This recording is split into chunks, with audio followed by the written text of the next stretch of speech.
welcome back. That's my line.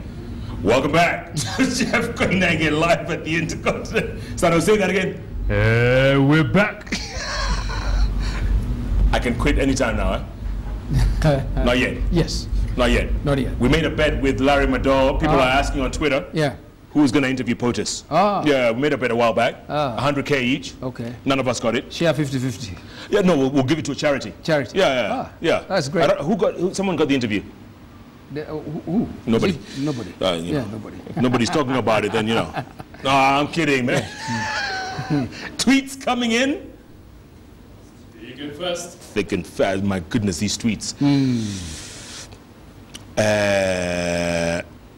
Nicholas Karani says the show is on point. Leadership, Kenya brand, governance, entrepreneurship, security, gender, innovation are the issues now. Yeah. Right? Yep. Adam Mbule says it's not all about bringing your enemy down, but working together to ensure prosperity and development. That's well it. put. That's well it. put. That's it. Eliud Klein says POTUS's gesture with the sister. Yeah. Is it a way of creating a political platform for Obama in the future? A little dicey there. I don't think so. I don't think she's interested. Lives in Germany. You know what I'm saying? Yeah. The tweeting bandit says the most important lesson from POTUS's visit, the future of Africa lies with the youth. We will grow if we incorporate the youth. The youth. Ethiopia. He goes there. Yeah. Great welcome. Yeah. Haile Mariam Desalegn, the Prime Minister. Yeah. I mean, they got on, got some great bilaterals, because Ethiopia, I keep saying, Ken, 95 million people. Yeah. An economy that's been growing at double digits for the last decade. Yeah. You land in Addis, there's construction everywhere. There's a new overland train. No, they even have an underground. Look at that. They're Look putting at that. one in place. Oof, those guys. And then there's Gibe 1, 2, 3, 4, 5, 6, whatever. Yeah. They're going to supply us with power. Yep. So, he makes a speech. Yeah. And he tells African presidents, listen, man, I think I'm a pretty good president. Yeah. I think if I wanted to run again, I would win. Run again, but I can't. But I can't. Yeah. It's the law. Yeah, it's the law. And people clap. They clap. Yeah. Great speech. But I think this time round, what impressed me about Obama was the fact that, yes, he was, in fact, for me, the word is not lecturing them. It was like a conversation. I mean, when he takes the time to say, guys, I'm also a president, and I've done great. And in fact, he says, and I'm sure if I run again, I'll win. But he says, I can't. It was really a conversation. He was not going at, at them saying you guys are stupid. It was a conversation and trying to knock sense into their head. And I think another thing that he really affirmed is that Africa is the fastest growing region in the world today.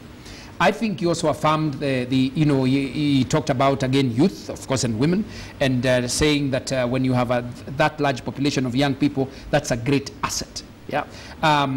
Again, he emphasized the question of values. And by the way, let me tell you a story, a very interesting happening in China. You know, that Great Wall of China was actually built, and this affirms what Obama was saying and what I've always said in terms of the whole question of values and Uungwana versus Ushenzi. When the Chinese built the wall, it was to keep away what they were calling the barbarians then. And they built about 2 or 3,000 kilometers of wall. You can imagine what that means. That's a lot of wall. It's a lot of wall, man. And within a period of 100 years, that wall, they had been invaded thrice, despite the wall. And the interesting thing is, the guys who invaded China did not go under the wall or through the wall or over the wall. They bribed the officials who were on the wall. To get them in. To get them in. A sense of patriotism, a sense of values. And the story goes that they forgot, because 100 years, by the way, is 2 generations. They forgot to work on the values that would have made now the wall totally impregnable. And that's what Obama is talking about. You may have walls, but if there's Ushenzi in the people, then there's a problem. Someone will get in. And this type of Ushenzi we are talking about when we talk about, you come and point at corruption over there. Lakini wewe uone kondule lako. All right? Nyani hayoni? Nyani hayoni kondule lake. You see? And so what I mean by that is, yes, the government has a duty to fight corruption. But we have so much corruption even in the devolved governments. And I am yet to hear the politicians saying, why are these guys stealing money from us? Everybody's just pointing up there. right? And this corruption sickness, by the way, has become a socio-cultural psyche in our spirit, such that you find, and for me it disturbs me when, like the other day, a young lady who got a contract under this 30% business in Machakos County, and then there is a lady there who's the age of her mother who wants her to bribe her, and she refuses to pay her. And this young lady has a loan in the bank, but she doesn't care. And I think, again, what Obama said was that we must say no. And by the way, to finish corruption, we just have to say no. Yeah, enough is enough. Enough is enough. I have refused. Yeah. I remember 2002, we were arresting policemen. What happened? And we cannot continue saying, oh, who did? The question is, what are you doing about it? Look, are you saying no? Which brings me, Ken, to the next point. The post-POTUS hangover. Yes. Once it wears off, where do we go from here? Can we keep up this momentum? First of all, let's acknowledge that there has been a momentum. The reason why Obama came here is that there is a momentum. All right. The reason why these FDIs have been happening, and by the way, over a couple of years, second only to South Africa, is because there is a momentum. The reason, again, Obama can say we are doing well, but we can do better, is because there's something happening. What Obama simply did was affirm and to tell us, guys, you're on the right path, keep doing it. But short of ethnicity, short of this corruption thing that you're doing, empowering women and making sure youth get the opportunity, then if we clear up those things, then we will do better. So for me, post-Obama is simply to continue doing what we are doing and even do it better. It's simply to address the question of corruption and the question of ethnicity, not from a hypocritical perspective. Where if you come to my company or my political party or this is full of my community, but you're still pointing at other people's backsides. You clean your house first before you go and clean, somebody else's house. Where everybody takes, embraces a sense of accountability and says, I as a citizen, I'm going to do my best. I'm going to work, all right? This business of some people thinking some people have a duty to feed them. So like I say, you find a man who's as strong as an ox and sitting down and just breathing and expecting free education and free health and free everything. Our turn to eat. Naomba serikali saa yote. We must commit to turning this country into a land of opportunity. When you talk about America, the beauty of America is if you're a football player, you make money. If you're a basketballer, you make money. If you're a musician, you make money. As long as you do something to the best of your ability, you make money. And in fact, one of the reasons America is because, one, of entrepreneurship. And they are always focusing on the economy. I mean, you remember when Clinton became president, he said, to him, the answer was simple. He said, it's the economy. Stupid. Absolutely. But we don't even understand it's the economy. No. Because we think it's eating. It's devolving more money, go and eat, waste it, but just devolve. You see what I'm saying? Yeah. And so the minute we will commit and say, we are tired, the minute we will commit and say, kama unafanya ushenzi, and you tell somebody you're ni ushenzi, not because you're not necessarily calling him Mamshens, but you're saying let's deal with that behavior. This country will systematically start rising, and I'm excited about the energy in the young people. I mean, some of those innovations we saw were mind blowing. Incredible. We didn't even know such things exist. Incredible. But post-POTUS, we need now to start, profiling this more and more. Yeah, I thought we only had M-Pesa. Yeah. Which was impressive enough. Impressive enough. There are others. Yeah, there are others. For instance, even Obama was talking about Ushahidi. Yeah. What it has done in Zimbabwe and what it has done in Bangladesh, amongst others. But Ushahidi here, by the way, we won't even look at it. No. We'll go and get BVR, things from everywhere, but we won't even look at ourselves. So that we can eat. So that we can eat. That's the Ushens we must fight. And by the way, for me, I feel my heart is heavy as far as this question of some people thinking that we will continue working for them so that they continue scheming. Every time there's something, he wants 10%. Yeah. And then we even give them seats in churches. They become elders. When the election comes, we even, elect them. That's the nonsense that we must stop. Yeah, we have to get rid of that. We must get rid of that. Not to spend too much time on POTUS, but real quick, Ken, you think he's going to go down as one of the greatest presidents America ever had? Because look, face it. Yeah. Opening an embassy in Cuba, the latest achievement. Yeah. In his lifetime, it took 50+ years. Cuba, 90 miles away from the Florida border, coastline. Yeah. The U.S. has an embassy there. Obamacare. Yeah. I think Obama, by the way, the interesting thing is most presidents in their second term, of course they become bolder, but they become bolder, but nobody takes you seriously because everybody knows you're going out. So their ability to be able to move agendas is restricted. But for some interesting reason, Obama is gradually rising. He's coasting. Globally, he's coasting. I mean, look at him in Africa now. You can see he's comfortable in his skin. Very much. What I like also, you know, as you watch him even in America, he's actually pushing the race issue now more boldly. I mean, you remember the other day he was singing in a church. And you're singing in the Amazing Grace. Amazing Grace, and you could see the black guys behind him. Powerful. You know, maybe he couldn't have done that in the first time. No. But you can see he's asserting himself a bit more. I think even coming here, to an African country like this and letting his sister enter the beast. I think there are some guys who are saying, how can you do that? But that is Obama. That is Obama. And him saying, I'm the first Kenyan American president of the United States. Of the United States of America. Look at that. And so for me, he will go down as a great American president. Maybe not the greatest. By that I mean, he's going to be up there. They are the founding fathers and stuff like that. But he will go down, I think, as a great president. He's going to be up there. Yeah, and by the way, another thing Obama has done, when he came in, there was huge unemployment in America. Today, that has increasingly diminished. Which means the economy is basically looking up. Despite the fact that, and this is another point I think that is important, Obama has not had a majority in parliament. In fact, sometimes he has not even had, he actually lost even the leverage he had in parliament. That's right. But because he's able to navigate and negotiate and push and pull without shouting tyranny and this and the other, he is able to get his things through. And I think this is what Obama is telling the opposition. Because, for instance, this animal, and sometimes I keep saying it was unfortunate that word was thrown in. Because you see, democracies of their own, by their own design, the minute you have numbers in a parliament, you will always carry the day. It's happening in Greece. The other day when the Greeks were voting, the opposition walked out because of tyranny. But it is normal. It is normal in America. It is normal everywhere. So you can't continue shouting tyranny of numbers. What you can do is have a solid agenda. And if it is not working, in parliament, develop a public opinion. Not going to strike, a public opinion, get people discussing it, the civil society, business, convince business that this thing is good. Right. And I'm telling you there's going to be pressure, and what you want is going to be passed. But you see, what politicians in this country don't want to do is the spade work. They just want to incite guys. Oh, we are going to the streets. Oh, we are going to... That's the easier thing to do. Hakietu, backing always, instead of systematically thinking through. If you ask these guys what they see this country becoming in the next 20 years, they'll ask, 20? What? Even in the next year, they don't even know what they're planning. It's just power, power, and more power. I mean, I think we need to think deeper.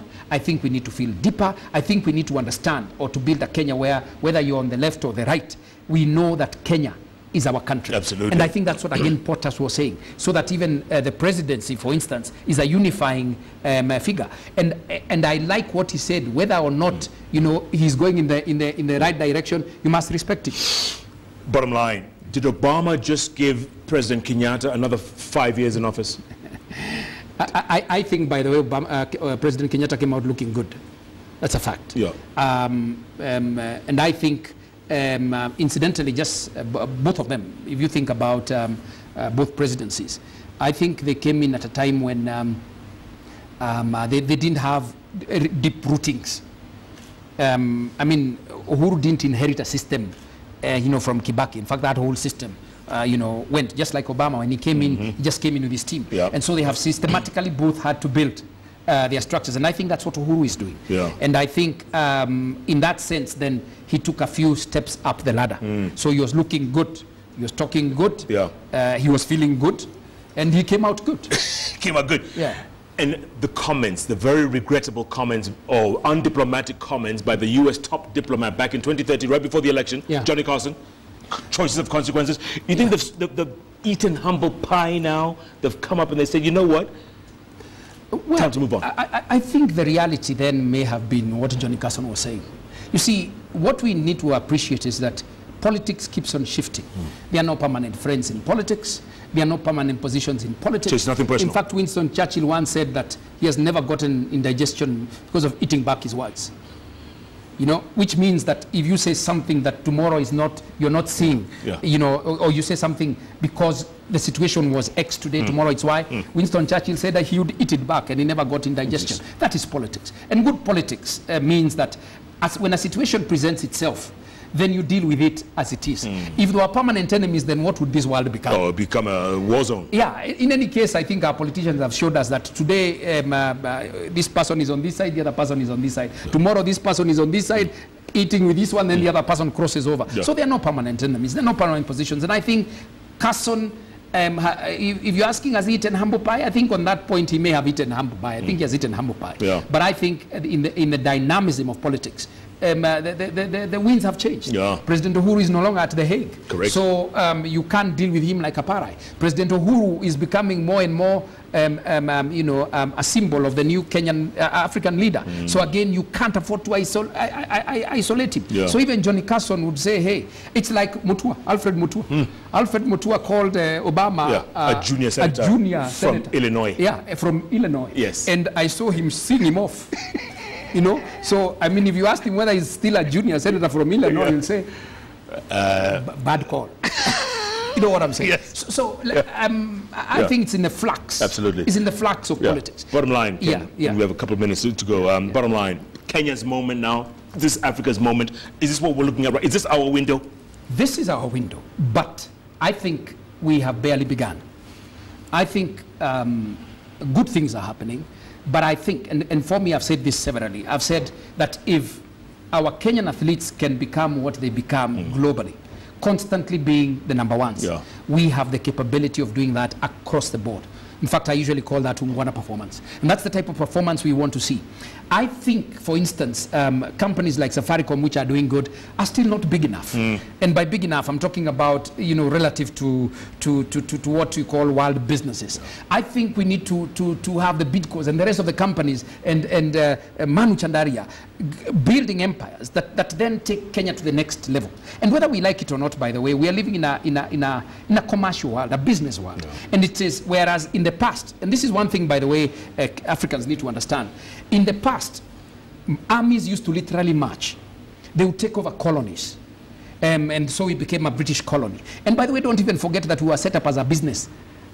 East Africa, British, it was called British East Africa, Imperial British East Africa. It was run by a company. Something like that. IBA, it was run by a company. Correct. Which then was taken over by the governor. And so the whole structure is basically a productive structure. Once we understand that, then we understand that nations today march with companies. In fact, if you're a student of management science, the language that is used in business is the language that is used in the army. Strategy is army language. Operations direction is army language. Tactics is army language. What people did, incidentally, by the way, Japan after World War II, this is what we need to understand. What was their Ministry of Defense? Literally transformed into the Ministry of Commerce. The same strategies they were using to take markets, using men, they transformed them into companies. And so once we understand that, then we understand it's not about Kenya. It's not even just about the region. No. It's about the world. It's Kenya Inc. It's Kenya Inc. Kevin Taker says, what a man. Ken Njiru, great show. Thank you. Phil Morizi Shocks says, POTUS didn't give Uhuru a second chance. Uhuru gave himself. I like that. Interesting. Yeah. Amos Mochama says, it's been a pleasant conversation that I forgot to tweet. Chess Titans 254 say, Kenyan political class don't understand the difference between shouting, constructive criticism, and dialogue. And by the way, one more thing. What also Obama was saying in my analysis was that leadership has changed. Generally, in general, we've been running leadership on the basis of control, on the basis of manipulation, and on the basis of paternalism. Meaning that you control people. This party is mine. If you don't do what I want, get out. Right? Manipulating. Leaders have been manipulating citizens to their advantage. For instance, when you have people shouting about one community, two communities, I always say, my friend, go to the villages. Go to the villages, then you'll see the real communities. Across the board, by the way, whether you're talking about Luos or Somalis, the average Kenyan is struggling to survive. So it is actually ushenzi to brand whole communities. You know, just like Obama is saying, don't, you know, like, for instance, you can crucify a whole community on the basis of terrorism.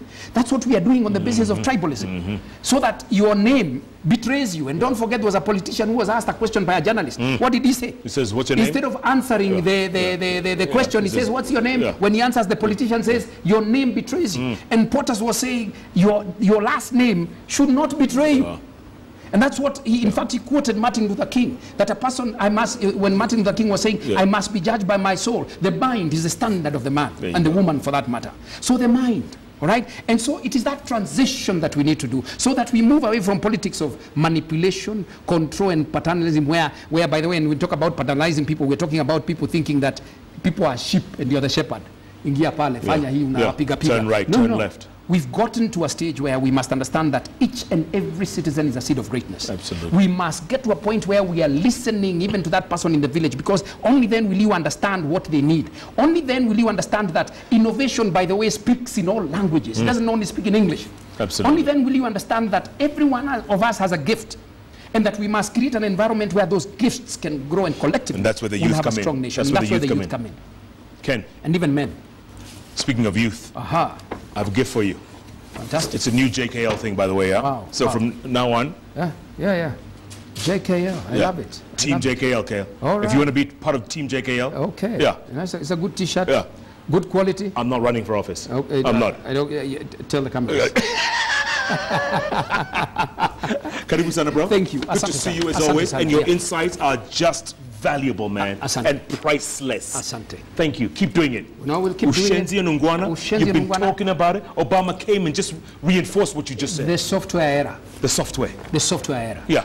Let us, each and every one of us, understand that we have a part to play. Let us, like POTUS said, no. And incidentally, by the way, I think in so many ways, this is what even Uhuru has been trying to tell people. Yes. But now that POTUS has affirmed it, boom. Let's go. Let's run with it. Let's run with it. Asante ndugu. Asante. Nashukuru sana. Asante sana. Wow. What a man. To quote Auma. What a man. What a man. Ken Njiru, calling it like he sees it. Get in touch with him at Uungwana, Kenya. They speak everywhere. Corporates, individuals, young folks, all kinds of folks. That's what Ken does. And it's changing. It's changing this country. The narrative, the whole paradigm is no doubt shifting. It is shifting. Wow. Tomorrow night, they made POTUS dance. Sauti Soul. Sauti Soul. Does that mean I have to give them 4 t-shirts? Can I join the bench? Oh, Lipala. I have to practice my Lipala between now and then. Yeah. Sauti Soul will be right here. They'll be talking about what it was like dancing with POTUS. Wow.